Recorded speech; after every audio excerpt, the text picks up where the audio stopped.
I love that we get to curate environments for people to come in and share stories, and where maybe there's a lack of conversation, a plate of food can spark that and help community connect with each other. This is the Deep in the Weeds podcast. I'm Anthony Huckstep.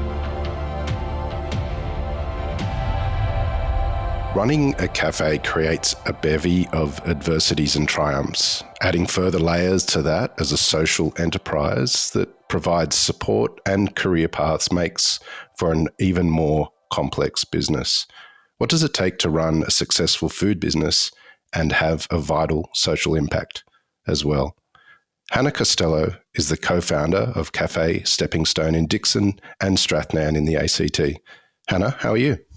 I'm good. Thank you so much for having me. It's great to get you on the show. You've got an amazing cafe business that's having a real impact on lives. Tell us a bit about Café Stepping Stone. Yeah, so Café Stepping Stone is a work integration social enterprise. So that just means that we're using our business as a tool for positive impact in our community. So we're a cafe that's been located in Canberra for the past 5 years, and we employ migrant and refugee women from culturally and linguistically diverse backgrounds, and kind of aid them in their settlement process here in Canberra with their first job, and then also in gaining skills in hospitality and transferable skills. And we either offer them long-term or short-term employment depending on their needs. Running a cafe has its challenges on its own, let alone having the sort of intricate sort of web that you have to help people get settled and find career paths. What's the day-to-day like for you in sort of pulling all of that together? Yeah, I think my day-to-day has changed quite a lot over the last 5 years. We started quite small and only had a team, of 3 or 4 in the first year or so. And now we have a team of 38. We employ 38 women from that cohort. So my day-to-day can be anywhere from making egg and halloumi rolls or helping the staff in the kitchen to making coffees out the front and interacting with customers, but then also on the other side, really looking into the training and the growth of the business and trying to make it as sustainable as possible. Tell us about sort of helping people that are migrants and refugees. What sort of connections do you have to offer that sort of landing for them and the availabilities? Like, how do you pull it all together? It sounds quite intricate. Yeah, I think in the beginning when we were looking at setting up the social enterprise in Canberra, we looked at our community and saw where there were some gaps. Vanessa Brettel, who is one of the other co-founders of Stepping Stone, her grandparents and mother migrated from India in the 60s to Canberra.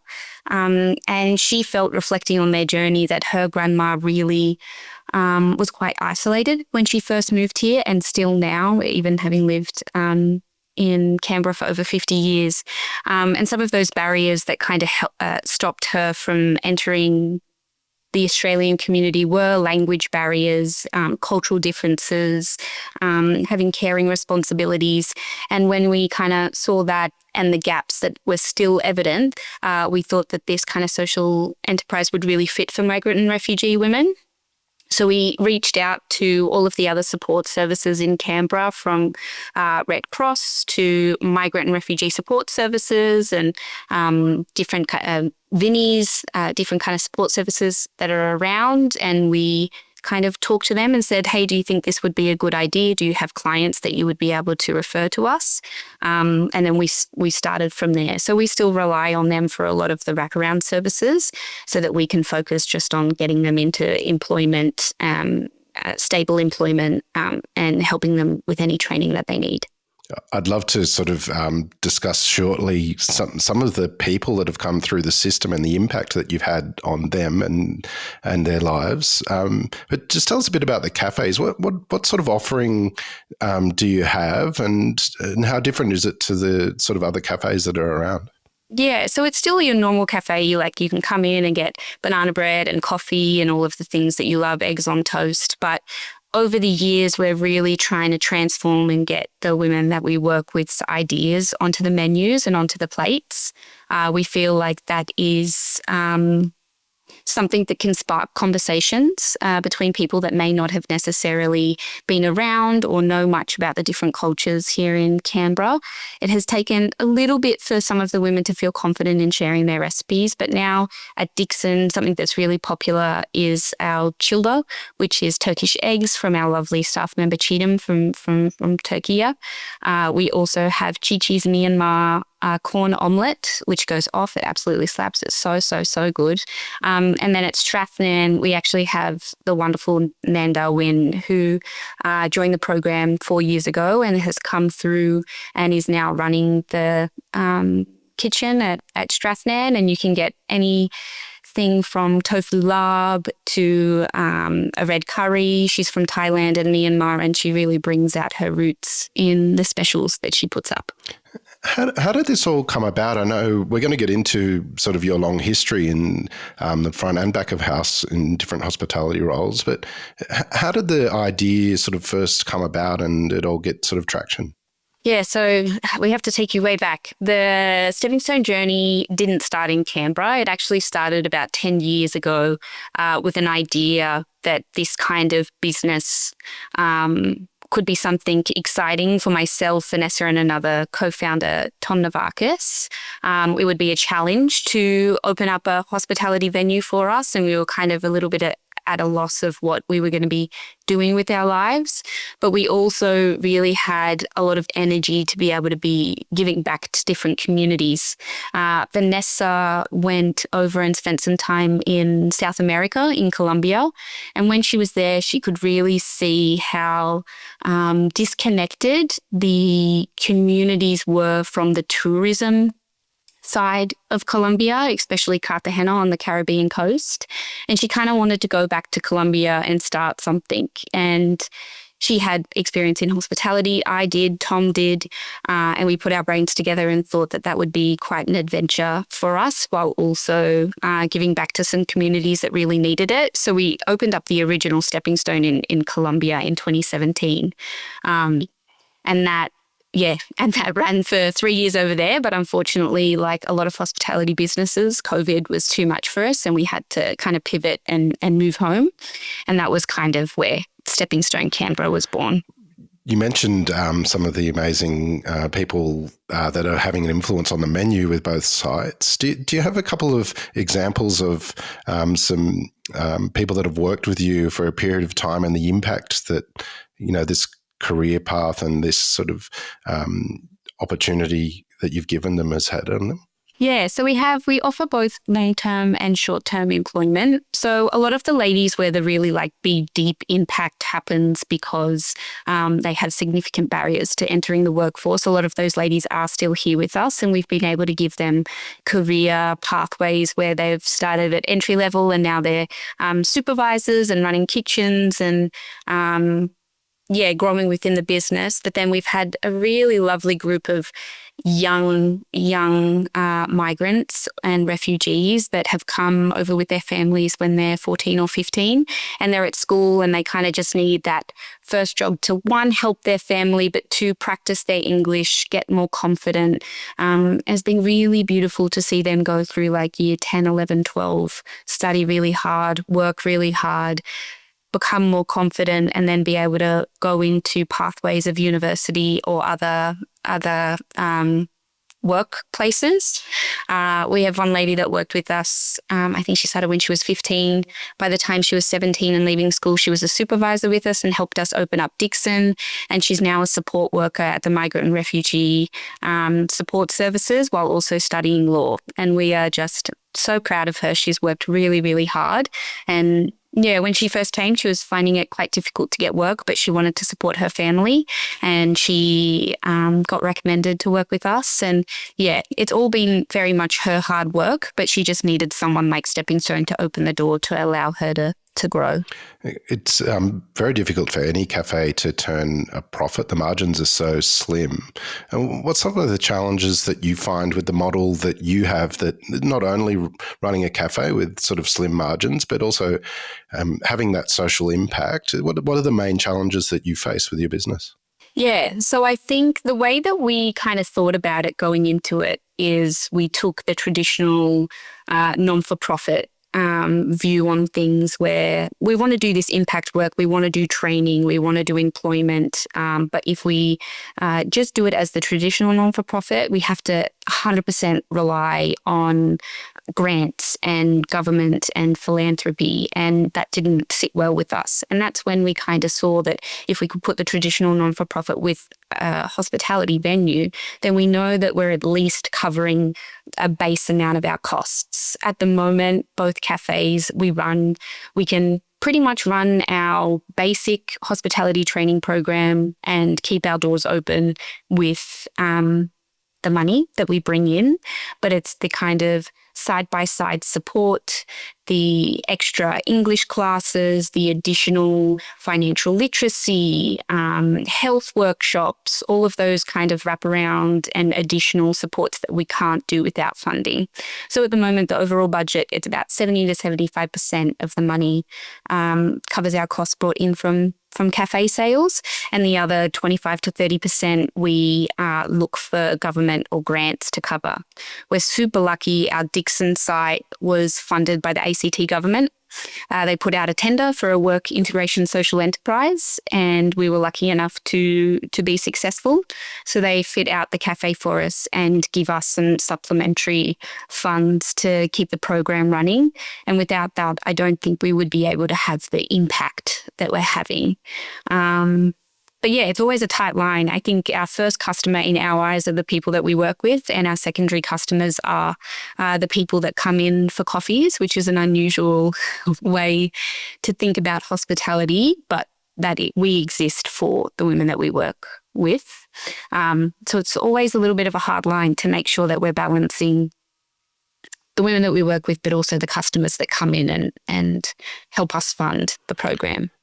Society in all different models has gaps in the system where people slip into them and all sorts of social issues. What are some of the issues that you think could be confronted to help migrants, refugees and people create career paths with your experience with the cafe? Yeah, I guess I always try to put myself in the shoes of someone who has found themselves in a country where they know absolutely nothing about it. A lot of the time, although this might be hard for some people in Australia to hear, refugees that end up in Australia, they weren't really looking to come to Australia. They were just looking to get out of where they've come from. And they've made their way to Australia. Australia has opened up their doors. So this is not necessarily the first place that they want to be. They would much rather be in their home country. It's just not safe for them. So if you take away everything that we learn and just absorb growing up in Australia, they have nothing. They have to start from zero. So learning what the Australian culture is like in everyday, but also in the workplaces, really, that's quite a hard thing to get your head around. There's obviously English barriers. There's not knowing how any of the systems works. There's so many things that are kind of like stacked up in front of people when they first arrive here. Everything in a different language, like so many things. So I think us as a business, we just try and have a gentle, kind workplace that is forgiving when people do things the wrong way, and try and educate and try and give them the space for them to reset, make Australia home, and then grow in the way that they want to. I want to explore this a little bit more, but I'm interested to see, what led to all of this for you.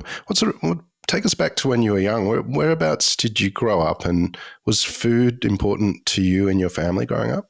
Yeah, it definitely was. I grew up in Southwest Sydney, and food has always been kind of the tool for us to connect community, connect family. Christmases, birthdays, any celebration that we could get around always revolved around what we were going to eat, either what we were going to make or what we were going to get from the restaurants and people around us. It's very lucky to grow up in a very diverse community. My best friend is half Chinese, so every Sunday we went to Yum Cha, and that is such an integral part of me growing up and exploring Chinese cuisine. And then also We have a large Middle Eastern population around where I live, so Lebanese pizzas on the weekends or during the week was also a huge thing growing up and eating and trying different things. So I think being around such diverse cuisine really kind of gave me the drive to want to research more and learn about where and how these foods are made and where they come from. Tell us about your move into hospitality. When did you sort of first start to think about that as a potential career, and how did you get your foot in the door? Yeah, I guess now I'm mainly focused on back of house and in the kitchen, but really my journey in hospitality started front of house. I worked in cafes and restaurants since I was 15. It was my first job while I was going to school. And I think there's a part of me that really wants to make sure people are having a good time and are enjoying themselves. And I really love curating special moments for people and throughout my life as a young child, I think. And then being able to walk into an industry where that is kind of your job, it was really exciting to me. And I was really good at it. And that really kind of gave me, the drive to continue on doing it. I did like what most people do, and I went to uni for something that's not hospitality related, and I enjoyed the uni course, but then afterwards I just really couldn't see myself in that industry and found myself gravitating back to working in restaurants and pubs and clubs and running restaurants. And that's, it's always kind of been the backbone. And I think it wasn't until maybe I was 20, 21. I was in England working at a gastro pub and got offered a management role. And I really thought, hey, maybe this is something that I can grow. I can see how people are running these establishments and how management are looking a little bit stressed out and burnt out. And I'm like, how can I curate something that is a little bit more sustainable for me and for the people around me? And I think that is kind of where the push and drive for Stepping Stone came. Is there any sort of venue or particular mentor or person that you worked with that had a big impact on sort of building your career that you can share with us? I think it's always been very external, me looking into what other people are doing. Definitely, I worked at Bill's in Bondi for about a year in the management team there, and the crew there were everyone involved really showed me how I could work in a way that seemed super relaxed, but also it was a very efficient machine. It was a super busy place. And they kind of, I think previous to that, I'd worked in a lot of evening venues, restaurants and pubs. And this was my first kind of job in the breakfast cafe scene. And the machine ran very, very differently. And I really enjoyed watching how we could be super efficient, be kind to our staff, be kind to our customers, get things done, but in a very relaxed and comfortable way. I hadn't really seen that before. And the management team and Bill himself, I met him a couple of times, they really curated a really unique environment. Hannah, I'm interested in the move, with Stepping Stone from Colombia and why you chose Canberra. It's such a different proposition. Tell us about how you landed on that. Yeah, it was 2019 in Colombia, and we were the business in Colombia was running really well. We had 20 full-time staff, and the business was doing really well. We were seeing about 200 people coming in every day. And me and Vanessa were kind of missing home and were looking to transition back into living closer to family members.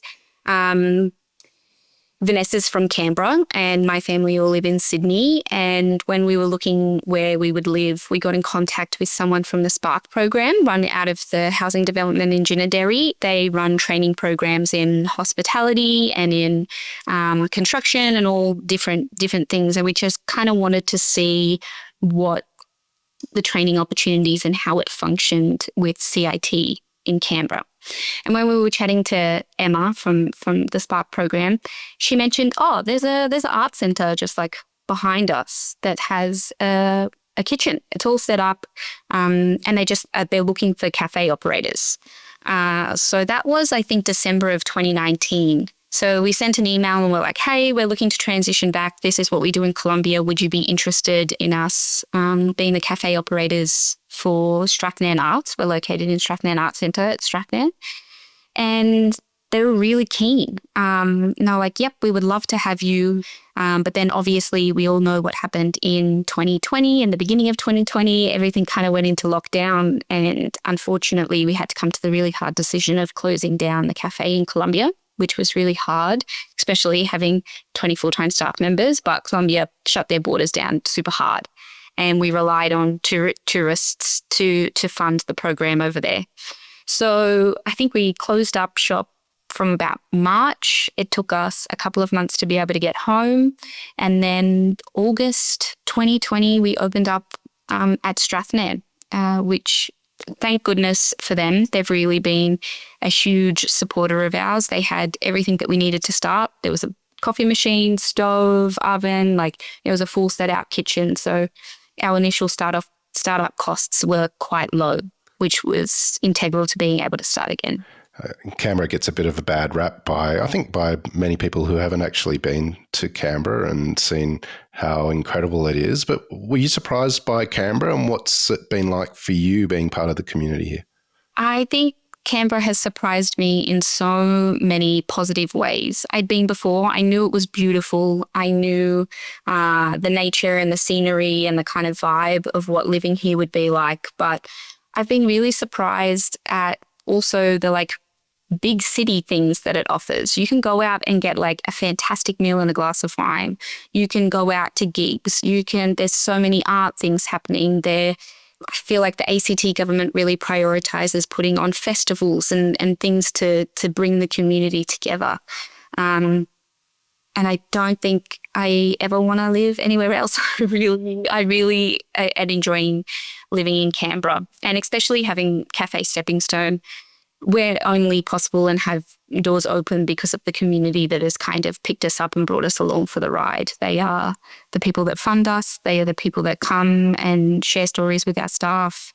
The Canberra community, they're one of a kind, really. We talked about the impact that the social enterprise has had on those that you're giving career paths to, but what impact has it had on you personally? Has the experience changed you a lot?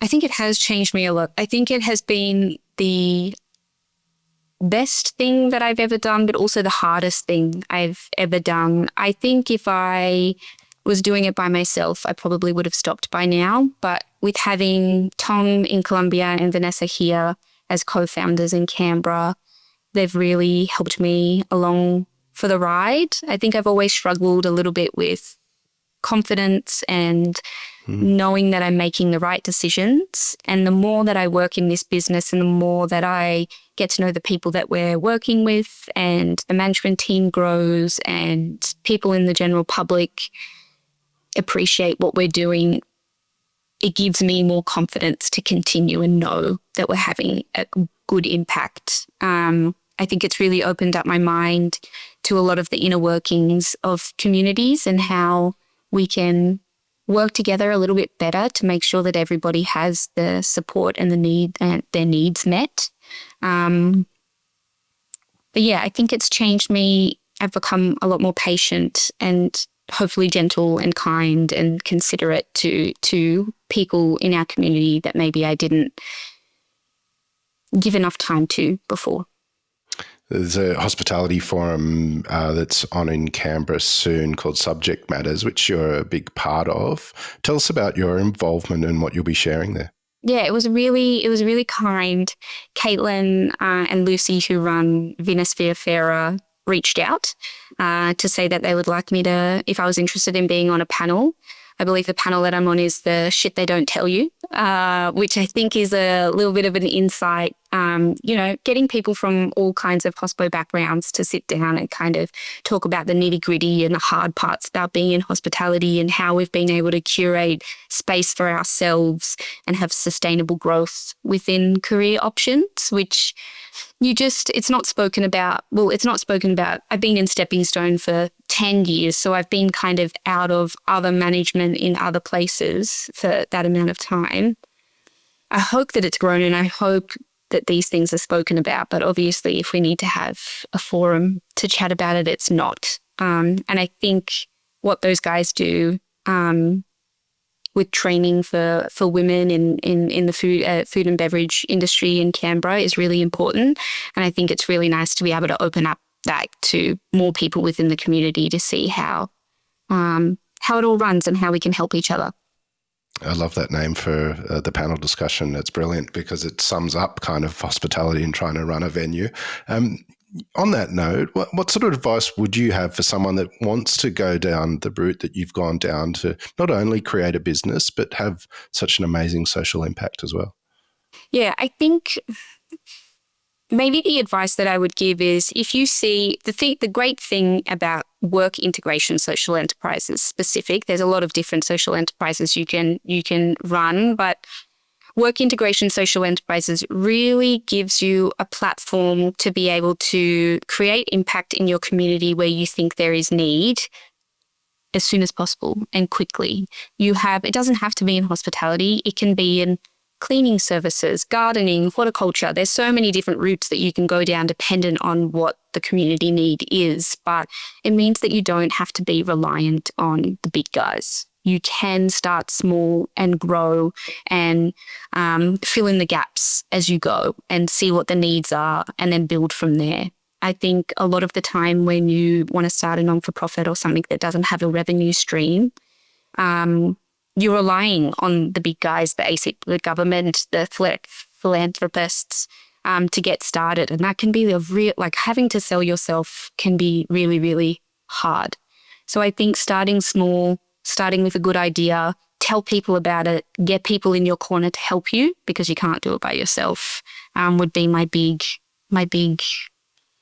things to think about when you're doing it. Well, in recognition of the incredible work that you've done, you were named 2025 Australian of the Year Local Hero. Tell us about that experience. That's crazy. I don't think...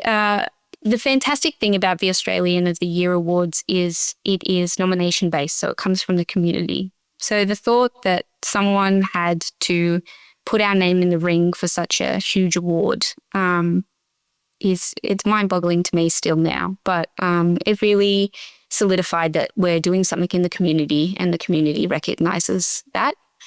I think when we went for the ACT round, we didn't realise that winning the ACT round meant that we were up for the national award. So that was a little bit shocking when after myself and the other co-founder, Vanessa Bredel, won the ACT round, we didn't really, it was a bit shocking that we then had to go on the national stage and be a part of that. But it was such a fantastic experience in January. They really do, the National Australia Day Council really put on quite a show for everyone. And I think it's nice because it's a collective of people that are out doing good in their community and they don't normally take time for themselves. And they really, they take you to Parliament House, near Parliament House, Governor General's house in Yarralumla, the lodge, and you get to mingle and meet and kind of celebrate all of the good things that are happening around Australia. And when we were named, I think it's still sinking in, to be honest. It's such a huge award and we're pretty humble people, but it has opened up a lot of doors and have invited a lot of people with a lot of expertise to come on board and kind of help us grow the business. Well, it's absolutely extraordinary what you're doing. What do you love about what you do? There's two sides. I love that I'm still in hospitality. I love that we get to curate environments for people to come in and share stories, and where maybe there's a lack of conversation, a plate of food can spark that and help community connect with each other.